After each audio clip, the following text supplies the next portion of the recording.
gentlemen, please rise and welcome the President of the United States, Mr. Donald Trump, and the Prime Minister of the State of Israel, Mr. Benjamin Netanyahu.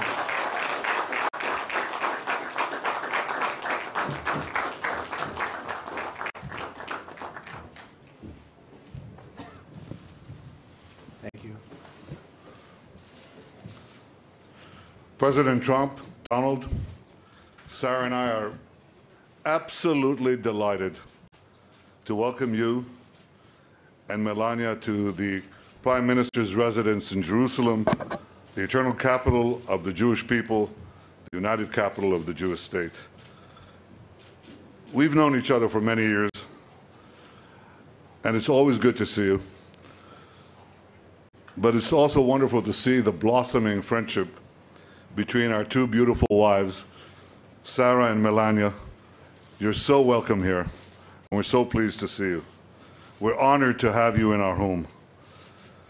You've been today, Mr. President, to the Western Wall, one of the holiest sites of Judaism. You've been to the Church of the Holy Sepulchre, one of the holiest sites of Christianity. We protect the Christian sites as no one else does anywhere in this region. We protect Christian sites, Muslim sites, obviously Jewish sites. We're committed to the freedom of all faiths and to the rights of all. Mr. President, I appreciate the fact that you went to the Western Wall and you're the first acting president who's done that. The people of Israel applaud you for it.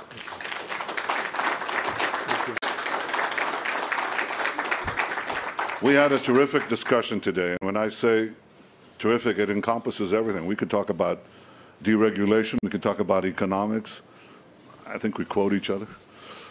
We understand each other and so much of the things that we wish to accomplish for both our countries. But I want to thank you especially today for your deep commitment to Israel's security, its well-being, and its future. I have no doubt that as we work together, you and I, the alliance between our countries will grow ever stronger. I want you to know how much we appreciate the change in American policy on Iran, which you enunciated so clearly just an hour ago. I want you to know how much we appreciate your bold decision to act against the use of chemical weapons in Syria. And I want to tell you also how much we appreciate the reassertion of American leadership in the Middle East. I look forward to working closely with you to confront the dangers we face together in this violent and volatile Middle East. I believe that together we could roll back Iran's march of aggression and terror in this region, and we can thwart Iran's unbridled ambition to become a nuclear weapon state. I also look forward to working closely with you to advance peace in our region, because you have noted so succinctly that common dangers are turning former enemies into partners. And that's where we see something new and potentially something very promising. It won't be simple, but for the first time in many years, and Mr. President, for the first time in my lifetime, I see a real hope for change. The Arab leaders who you met yesterday could help change the atmosphere, and they could help create the conditions for a realistic peace. These are all great signs on your historic visit. It's a visit that I think has echoed down the ages, because the great Abraham Lincoln is reported to have said that there was no city on earth he so much desired to see as Jerusalem. Well, Mr. President Donald, there's no city on earth where you are more welcome than right here with us in Jerusalem. Welcome to Jerusalem. Welcome to Israel.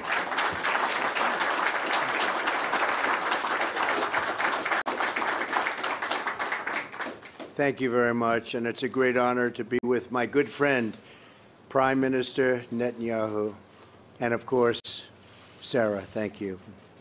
And also thank you for that beautiful tour. Melania is still talking about it. So thank you very much. You honored me and Melania by being one of the first world leaders to visit the White House, as you know. And we had a very good and sound discussion. And now you honor us again by welcoming us to your home on my first trip abroad as the President of the United States. This is a land filled with beauty, wonder, and the Spirit of God. I've been amazed by the glorious and beautiful monuments and holy sites and the generosity of your incredible people. Thank you. Because it's all about the people. I was deeply moved by my visit today to the Western Wall. Words fail to capture the experience. It will leave an impression on me forever. Today we reaffirm the unbreakable bond of friendship between Israel and the United States. A friendship built on our shared love of freedom, our shared belief in human dignity, and our shared hope for an Israel at lasting peace. We want Israel to have peace. But we are more than friends. We are great allies. We have so many opportunities in front of us. But we must seize them together. We must take advantage of the situation. And there are many, many things that can happen now that would never have been able to happen before, and we understand that very well. That includes advancing prosperity, defeating the evils of terrorism, and facing the threat of an Iranian regime that is threatening the region and causing so much violence and suffering. During my travels, I have seen many hopeful signs that lead me to believe that we can truly achieve a more peaceful future for this region and for people of all faiths and all beliefs, and frankly, all over the world. In my visit to Saudi Arabia, I met with many leaders of the Arab and Muslim world, including King Solomon, who treated us so beautifully and really wants to see great things happen for the world. He really does. I got to know him well, and he really does.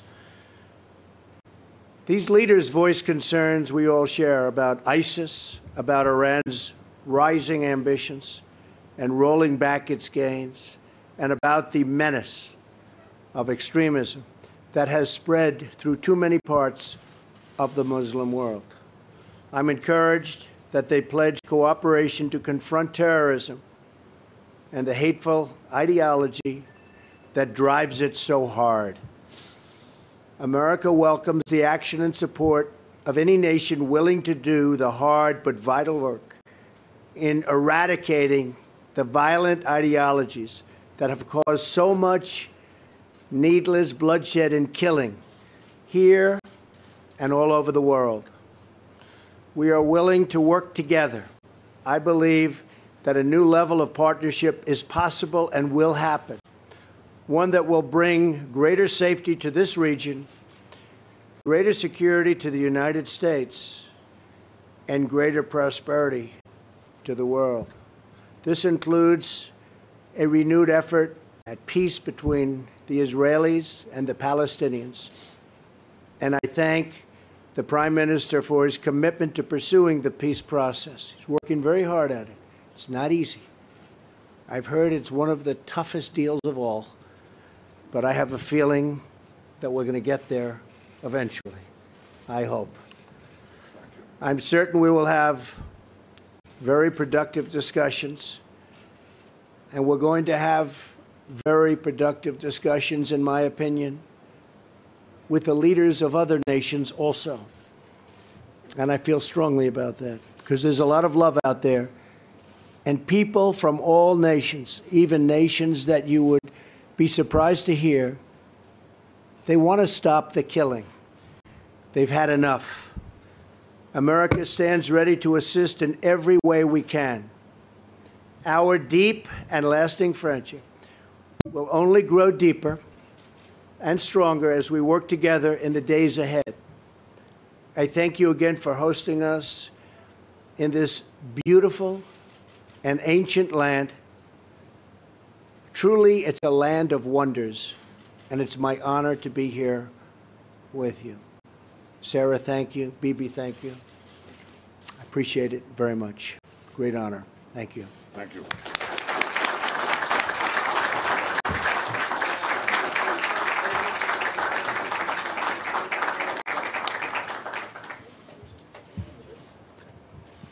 Where would you like us to stand? There. We have our name. Oh, we have one.